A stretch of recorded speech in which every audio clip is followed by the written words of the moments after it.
to my channel. I am not dead, and I am back with another Teen Mom recap. Like I mentioned in my last video, I actually just graduated, and then it was the holiday season, so a lot of stuff kept happening. But I'm back, and I hope to continue doing videos weekly, depending on how much content these moms are willing to give up. Jenelle, thank you so much for always giving up the best content. Anyway, I post videos almost every single week, and if you're interested in Teen Mom news, gossip, and tea, go ahead and subscribe, and let's go ahead and get started with this week's video.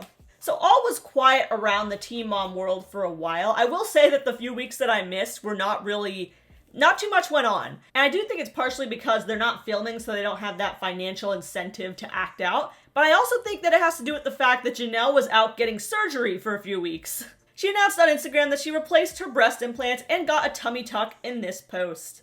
After 3 pregnancies, workouts, and eating clean, my body still needed some extra help, especially with diastasis recti, a mom pouch, like a kangaroo, which a lot of us deal with after we have kids. No amount of exercise fixes this. I decided to do a mommy makeover, blah blah blah. We replaced my old implants and repaired my abs with a tummy tuck. Bitch, what abs? I've had my body judged since I was a teenager, so choosing this was about feeling like myself again and not explaining it to anyone else. Even though I just explained it with over a paragraph in this post. Also, having kids is not the reason for her weight gain. Jenelle was actually still quite in shape when she gave birth to Ensley and afterwards, as seen here. And remember that she had Ensley almost 10 years ago at this point. And girl, what the fuck is this? They couldn't have just waited until you healed to take an actual picture. This looks like you used the smudge tool in Photoshop on a picture of a piece of toast. And what happened to that Sella Pasera Aussie tattoo? Is there just a huge scar over it now? Why does it stop right here? And by the way, that tattoo, Sella Pasera Aussie, was French for "this too shall pass." So I'm not sure if that was referring to the bowel movements that were going on under the intestinal tattoo, or her very fleeting relationship with Cortland at the time, which did in fact pass pretty quickly. But Jenelle was apparently on a roll. She actually double booked herself for this surgery and a hair appointment at the same time on the same day. So when she no-called, no-showed for the hair salon appointment for the 3rd time in a row, according to the hairstylist, the hairstylist charged Jenelle a 100% cancellation fee. And Jenelle lost it, posting this on social media. Shout out again to the hair salon and the hairstylist for charging me 100% of no-show fee when they pre-confirmed the appointment without me doing it. They charged me close to $300 for no service at all. Watch out for them. Not to mention, I was getting surgery and they didn't give a fuck. Hashtag ignorant. Video coming soon. Hashtag suspicious. And the owner is at the link below, but she blocked me and I've never even followed her. She looks like the type of girl to take your money. Suspicious. Fucking dumbass. Then she posts the text with the salon, thinking that this makes her look good, when it in fact makes Jenelle look even worse. You can very clearly see that she did not message them to let them know that she was getting surgery, which was elective titty and tummy surgery, by the way. This was not like some life-saving procedure. Was in bed from surgery, in and out of sleep, couldn't walk, etc., but not a care in the world for the hairstylist. Got my money back, but wanted to share the ignorance. No, you idiot, you were supposed to tell her before the surgery that you were going to have surgery. Like, what do you mean they didn't care you were getting surgery? You didn't tell them! They didn't know! And I really hope that it's just a lie that she got her money back, because she does not deserve that money back. Moving on from the hair salon fiasco, don't worry, Jenelle has plenty of other drama. She also posted this tweet. Another Christmas, another year, no baby daddies buy their kids any gifts. But then someone on Twitter asked about Jace, and she deflected in a way that only Jenelle can. What did you send Jace for Christmas? I don't like sharing his business anymore. Unless he wants to himself. Whether you bought him a gift or not has nothing to do with his personal life, but okay girl, whatever. I also thought this tweet was interesting. Someone said, decent men are decent dads. You pick shitty men to bed, they'll be shitty dads.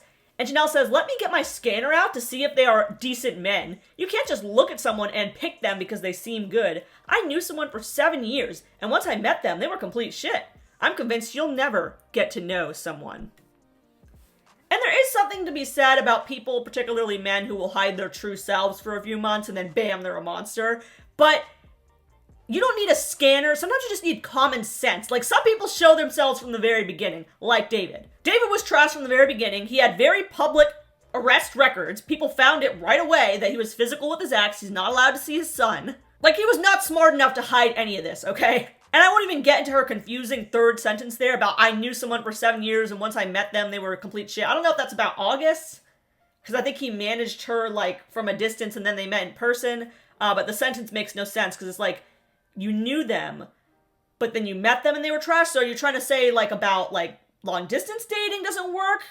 Because you met David in person right away, so you should have known right away that he was trash. Anyway, she also got into an argument with Ray from the Teen Mom, I guess, TikTok reality TV with Ray. And I just thought this was pretty funny because Jenelle has no ability to articulate herself, whereas Ray articulated herself very well. So Jenelle commented on her post saying, "You're ignorant AF." And Ray said, "Ignorant would be pretending that surgery fixes generational trauma. Ignorant would be ignoring your child's emotional needs while prioritizing your own image. I'm just saying the quiet part out loud." And Jenelle says, "Ignorant is reporting about a minor's mental health when you don't even know him personally or speak to him. But I think I do." Yeah, you speak to him like this. And this is why he doesn't talk to you. Surgery has nothing to do with trauma. LMFAO. Why don't you get on to Caitlyn and Tyler about talking to minors instead of going live with them? 3 peas in a pod. How cute.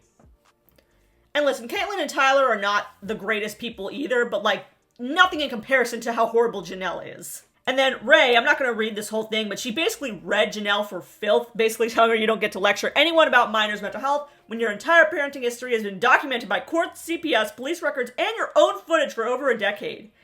You shared his mental health with the world and used it as a tactic to build empathy. Just completely read her for filth, and I'm sure that Jenelle didn't even reply to that, probably just blocked her. And that's about all the Jenelle news for this week. Now that she's getting healed from her surgery, I'm sure she'll be fighting with Amanda and causing various other dramas again. I can't wait to report on them. I'm so glad to be back, guys. Oh, one more piece of news, not Jenelle related. So, Caitlyn's 19-year-old brother, his name is Nicholas, by the way, just announced that his girlfriend is pregnant. Yet another teen pregnancy in the family, no cycles broken, despite seeing everything that Caitlyn went through, which is more than a lot of teen parents went through because they had the adoption in addition to that. And still it didn't stop him from getting someone pregnant as a teenager. At least he's out of high school, I guess. Like 19 is a little better than, 16, right? Also, people are saying that his girlfriend looks like Caitlyn, and I'm just not even gonna go there. That's about all for this week. Make sure to leave a comment down below. What do we think of Jenelle getting surgery and deflecting? What do we think of her expecting her hairstylist to be psychic? Leave a comment down below, and make sure to subscribe for more Teen Mom recaps every week.